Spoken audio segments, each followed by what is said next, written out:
So this is the cut hub, Jordan, and I'm telling you, for siding. Revolutionary? Well, it's not really revolutionary in a sense because it's just a stand, but it's much more because you'll see when we're all done, using LP Smartside specifically, 16-foot lengths, even though they're durable and you can, one guy can carry them in the middle, they're still floppy. You can't cut safely. So I'll show you how to set this thing up. It is so simple, man. You grab this one. You want another one? Yeah, I'll take These things are only like 40 pounds. I'll get this one. There are differences between them. You have a one that's gonna go on, that left hand is gonna go way that way. Right. You see, it's got an extension that's gonna kick out. And I've got, this guy's gonna go here. So all you have to do to set them up, the legs just lock into place. You're gonna open it and there's a little black tab. Yep. Push it, click it in. You got 4 legs and flip it over. Now, that end, you can see we've got this guy here that can slide out, so it'll give us an extension. We don't need that yet, but this end is gonna go that way. You see here we got holes and we got pipes. That's gonna line up in that hole, stick it in there. See right out here, you've got a hole. I don't know where it's at. Oh, there it is. So now we spread this guy. Boom. Cool. All right, so it seems a little wobbly right now, right? Yep. No big deal, we'll get that. Now this is the Pro model. It's got 3 sections. This is like their top of the line, an amazing amount of working space, but you don't need all 3. A lot of times on our site, we just go ahead and use the 2. Yep. But if we're really gonna be doing a lot of table saw work and miter saw, if you set them all up, it gives everybody on the team like a place to work. And once we have them put together, they're not ready to go. I like to just go down to the end of them. Okay, now look at that. You tell me what you see, and I'll show you how easy it is to adjust them. We start high on this side and we drop across. Okay, so if I bring this end up, this is gonna help, right? Yep. So all you gotta do, loosen up these leg, I guess you could call them little screws, and they just drop. And you can see here, we're not touching it all, but the rigidity of the cut hub kind of keeps it where you want it. Honestly, what I've found is that if it's close in level, the most important part is wherever it comes into your saws. If you're going to be using the table saw and you want to be able to slide material across this, it's got to at least be higher on the inside, on the feed side, so that it, exactly. But it doesn't have to be perfectly level. And a lot of people complained or questioned the ability to set this up on a rough site. Dude, you got more moles here in Texas and lumps of grass. Can't get much rougher than this. That is probably plenty good. Looks nice and straight. Let's go ahead and set up the miter saw. So here on the cut hub, they come with these plates, and this is what locks into those rails. Super simple. So you're just gonna set that back, probably turn it around so it's facing this way. All right. Yeah. Come up on that side, see that, and then just drop it in. That easy. Now the only thing I'll say is before you do this, push down, and that little ball that's going to be creating pressure gets around the curve. Exactly. I mean, you're locked in, you're ready to go. So for the Smartside shoot here, we've got this nice little wall that Jordan let us turn his sliding door into a studio wall. We put a door, window, we've got penetrations, and we're going to try to take you guys through all of the techniques and steps that go into the Smartside. So first thing I got to do is trim out this door. We're just going to get 83 and an 8. 3 foot. Check that out. It's a 16-foot piece of 5/4 trim. Think if our tape measures worked this good when you stuck them out 16 foot.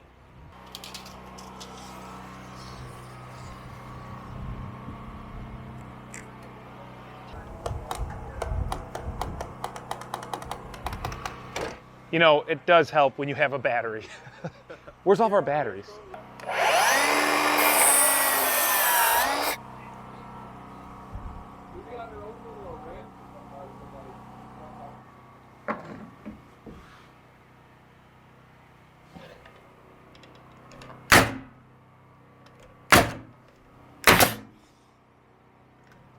Had my gun set just a little bit strong, not sure why. and we blew into that material more than I would like. So this, you're gonna definitely want to maybe put some good, I don't know what the rating is, but good sealant. This guy right here, these things are perfect. So that's what you want your nails to look like. Just perfectly flush. Those, you put some touch-up paint, and your money. I love it.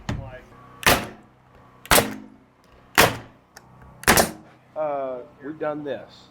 We just did the 12 inch. Yep, that's done. Okay, so we're going to say done there. Is there a top trim? No. Over door, header trim, that's it? Applying caulking, nope, that is going to be all done on this window here. Carry placing soft. No, that'll be over there. Butt joints and stuff, that'll come when we start putting trims on, but not here. All right, we're going to film this. I don't know where it's going to fit, but... Yeah.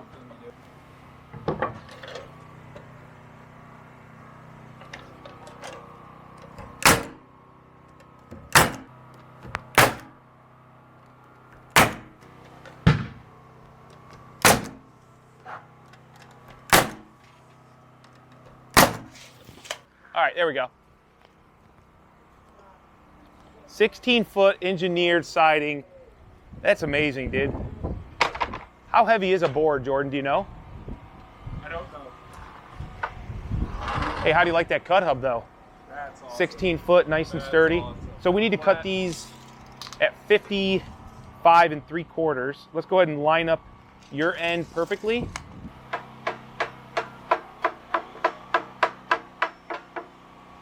Jordan, one thing is, check this out.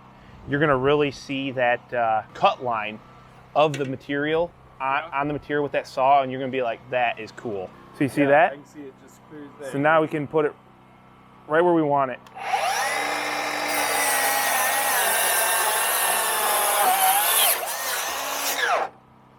I always try to, do as many cuts of the same dimension as possible. Not only does it make it, so much quicker because you're not going back and forth, making cuts, making multiple measurements, but also I know a lot of people complain about maybe the thought of having to paint their cut edges when you do it all at once. Look at that. That didn't take really any more time, and I went ahead and did 6 cuts and painted them all at the same time. So do those bulk cutting and painting right off of your cut station. It'll save you a lot of time. Since this is just for our studio wall. Yeah, studio wall. Okay. It's a set design. Yeah, but I still want it to be level. So I always like to start with a snap line. We've just got this laser set up, but a laser is sometimes hard to deal with. It can move around. Once I get some nice points, you see that crow's foot there? Let's go ahead and snap a line where the laser is. Now look how visible that is. So if the laser moves, no big deal. That simple cider, pretty cool tool. You see that gap on the end? Yep. That's gonna give you the exact 3/16 that you're after. Yeah, just like that. And then you're gonna just put it right to the bottom. Got it. We wanna hit all of our studs, which on the Weather Logic is easy because they got all those X lines. Too bad you never got that other one, Yeah. Too bad. Because the Tetra Grip nail, they say, is rated to put siding directly into your sheathing as long as you have Without any studs? Without hitting studs. I wonder if LP would stand behind I don't the know. nail pattern like that. I don't know. So Jordan, I just want to know, and I think all of our friends here in the YouTube want to know, what are you doing this house for? What am I doing it for? Yeah, because I don't think I ever really introduced you. Yeah. So wait, I should introduce him. Howdy, y'all. I'm Jordan Smith. This is my house. The reason I'm building it is because I needed somewhere to build a house for LP that I could get started right away. I didn't have a client to design for because that takes forever to design, and I didn't want to pull permits because Austin takes forever. So we're out in the county. I don't have to pull any permits out here. We're obviously doing it all above and beyond code, but it's just the bureaucracy getting it. We all know that as builders. Yeah. So had this land already, we were able to start building right away because we're designing it for ourselves as a spec. We didn't have a long design process of back and forth. LP said we wanted it to look like a farmhouse, and we said, all right. So here's my other question for you. What did you do to piss off your neighbor? Because you guys keep hearing that bomb go off. She's crazy. Yeah, we'll just leave it at that. She's crazy. Does she watch YouTube? I hope not. Missy, if you're watching this, whatever I did, I'm sorry. I'm so sorry. Can you please shut off your cannon? So now the simple cider is not only going to give you, here, do you got another one? You can check your gap, and you're not going to be able to do this one, my guy. We're going to have to measure a 4 7/8 because we can't fit our simple cider underneath of it. I like to snap it. It gives you a nice, concise. What is this chalk line?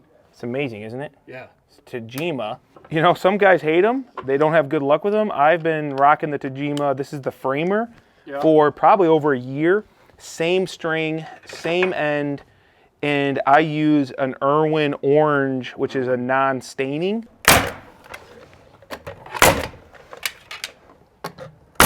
So that nice tip there, this little pin that comes out is depressible. That way if you want to just nail in the field somewhere, it'll do that. But then also it's going to ride right along the edge of your siding and give you the perfect placement for your nail. So it's a great addition. Easy to find. If I think about it, I'll throw a link down below and you can go check it out. Here's another really handy tool for siding. Get yourself one of these personal laser distance measurers because you can butt it right into your trim. You get that nice bright laser point wherever you're trying to measure to. I don't know if you'll see it there or not, Greg. You probably won't, will you? Right there? Can you see it, Greg? It's really nice when you got to get those long distances. Since LP Smartside is 16 foot long, has that potential, it's really hard to get a tape measure out 16 foot to measure from butt joint to butt joint.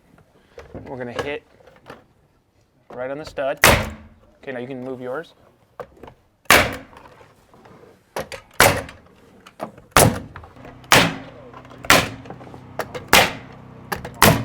Okay, let's do a butt joint. It wasn't. It didn't. You pushed it when you came in here. Okay, perfect. Hey, this is great. It's a great. Thank you. Hey, I appreciate you giving us this opportunity because even though we kind of nailed this without getting the perfect 3/16 gap here, didn't slide over, we're going to go ahead and pull this off and we'll show you that even though we've already nailed it, we should be able to reuse this piece because of that durability of the siding, even though we're going to pull some nails. Titanium pry bar, check. Let's go.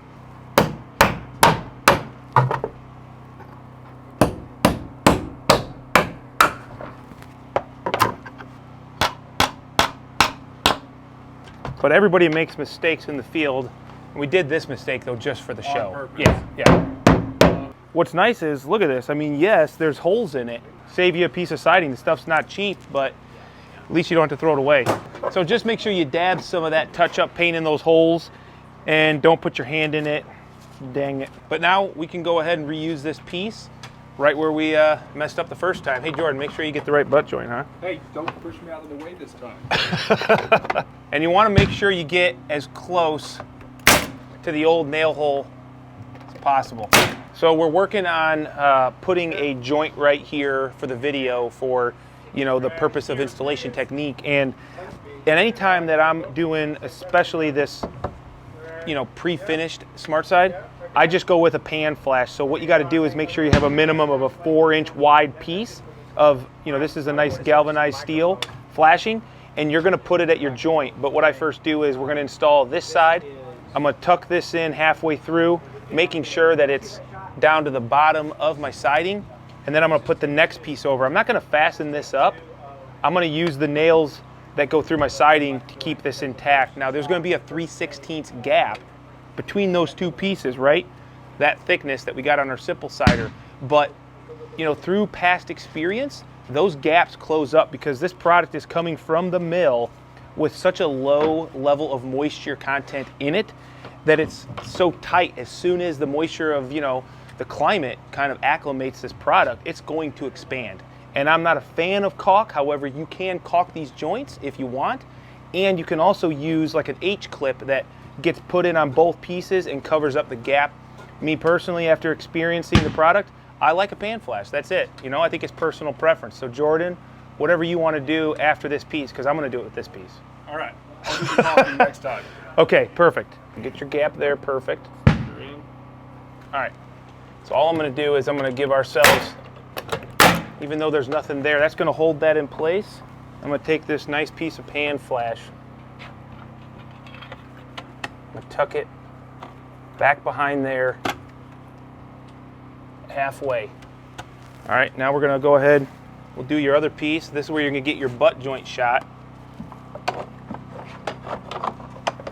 Okay.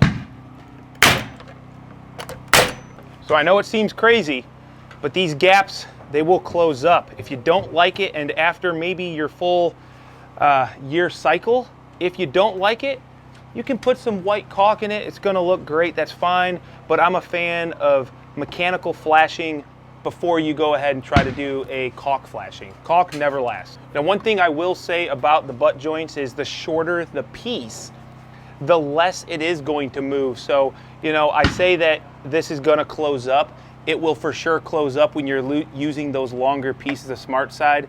But the shorter they are, obviously there's not as much material to move. So you still gotta do your 3/16 gap for that 50-year warranty, but maybe you'll wanna do a little bit of caulking in the future. Okay, I need to practice caulking before we just jump into film. You want any water? A cup of water and a...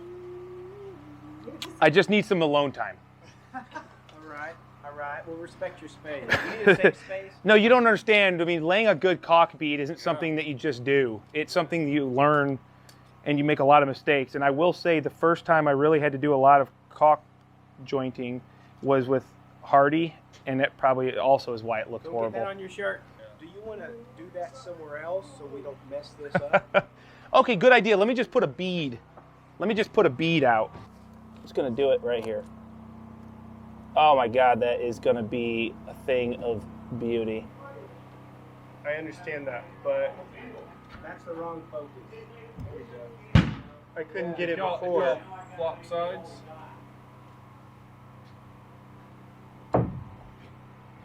Good. Now, according to LP, they don't want you to fill the gap. They just want you to connect your trim and your siding at the joint, and that's about it. It's a hard thing to do, and it definitely takes the right tip opening there. If it's too small, you won't do it. If it's too big, it puts too much material out. My fingers were getting up. I mean, do all this.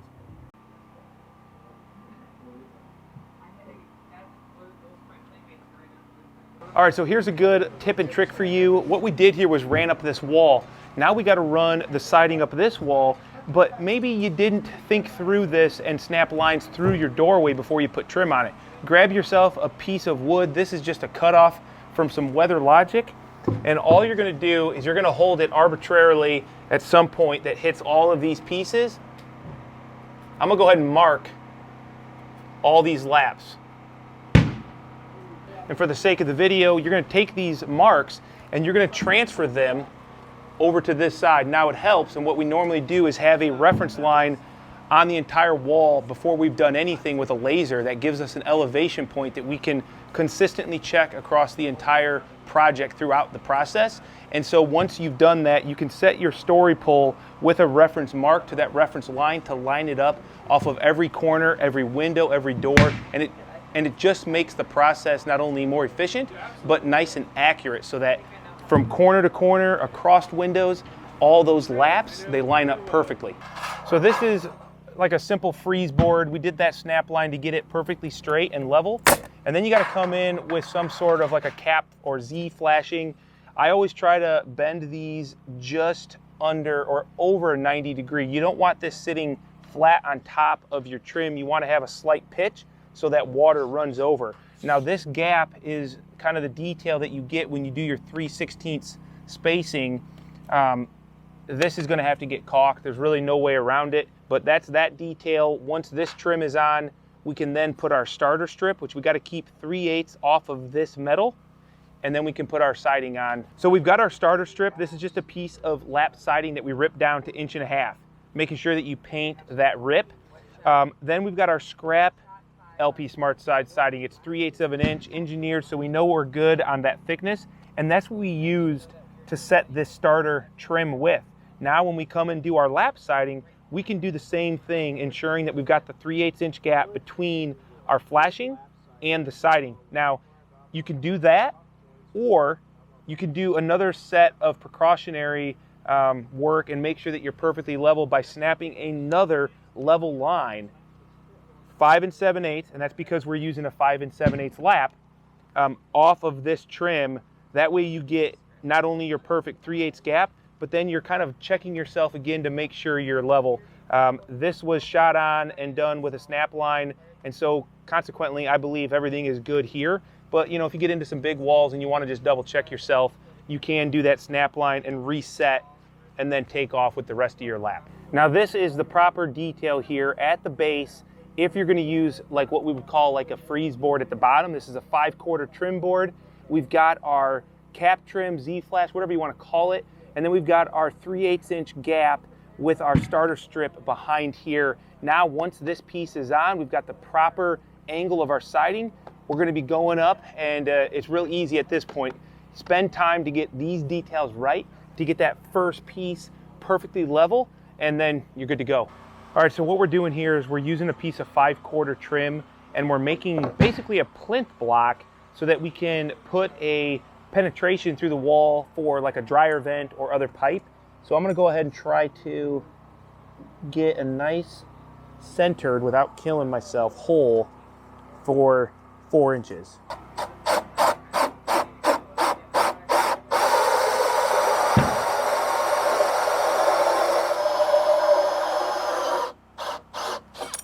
Little trick before you bust through, when you realize you're really close, flip it over, finish it from this side.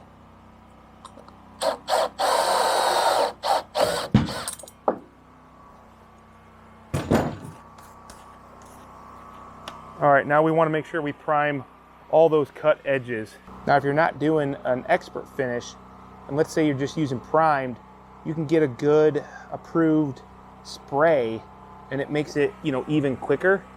But I don't think they have any approved spray cans that are coming in the color, and it would just make us a huge mess. So the spray cans are nice if you're going to be having to paint it anyway.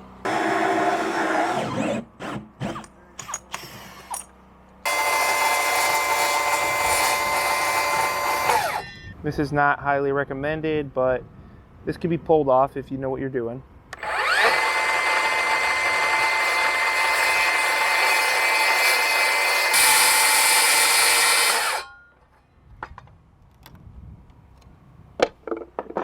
Even though this 16-foot piece has been, you know, cut down, with this monster hole right in the middle of it for this piece of flashing, or this plinth block that we've made, I'm still going to be able to carry it one person. You would never do that with many other siding materials.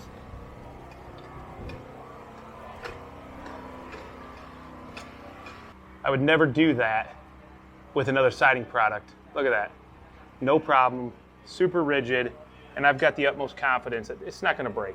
So this is my 3/8 dimension, and I'm just giving myself a 3/8 inch off my clean edge,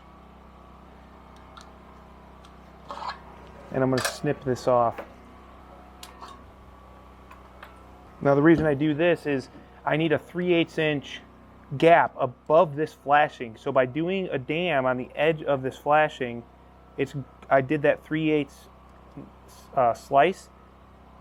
Now when I bend this piece up, I've got a 3/8 inch piece of flashing dammed up, and it's going to automatically ensure that I'm 3/8 of an inch over top of my flashing. I'm going to mark the edge of my blocking.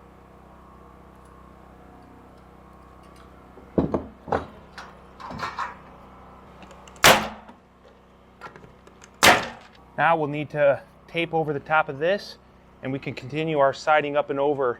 And when I cut the siding, it's going to be automatically 3/8 of an inch right above this piece of flashing, which is what we need. And then when we're all done, we'll get these all caulked.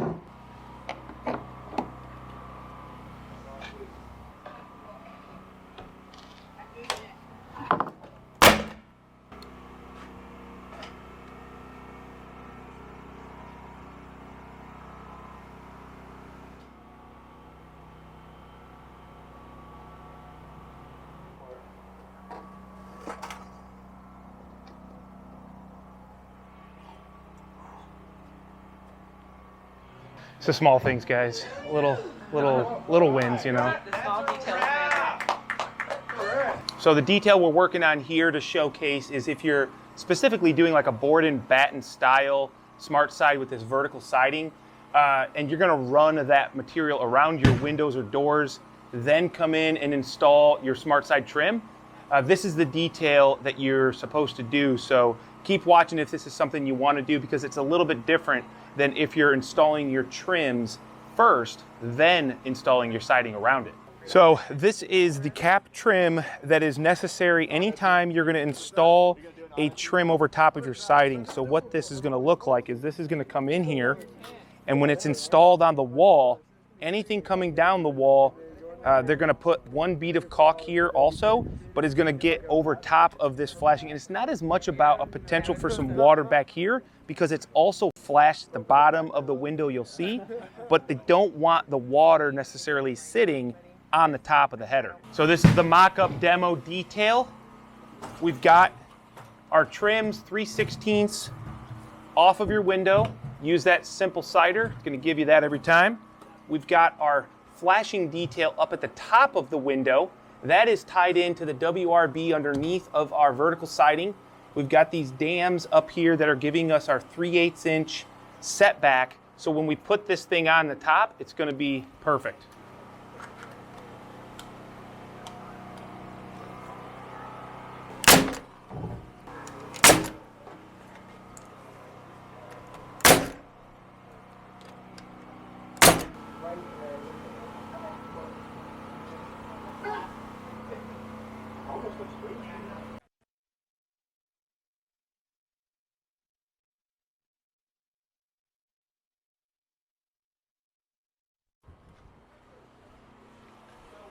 So, Greg, above and beyond what we just showed with that detail, I'm going to show you what to do when that batten is going up above your flashing trim.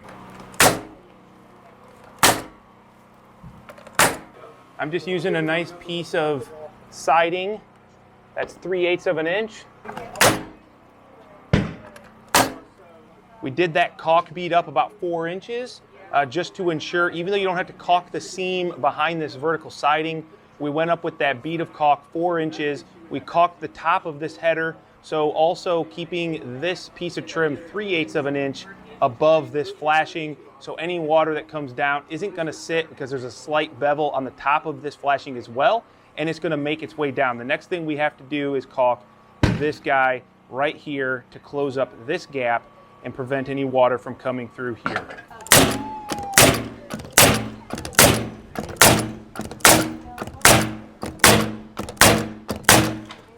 So this is just the demo wall. Won't Jordan be happy when he finds out the treat that I left him behind this wall? He's lucky because the compressor's turned off, and that's all the juice I've got. So this has been a lot of fun, man, hanging out with you the last couple days, and kind of going through all these details with the Smartside. The board and batten vertical siding, I never got to see that before, and that installed quick. It looks good. Yep. So thanks a lot, man, for having me down here, and I hope you enjoy the new exterior on your home that I helped you do. It looks good. It's you're not leaving, are you? I mean, you're helping me finish, right? Right?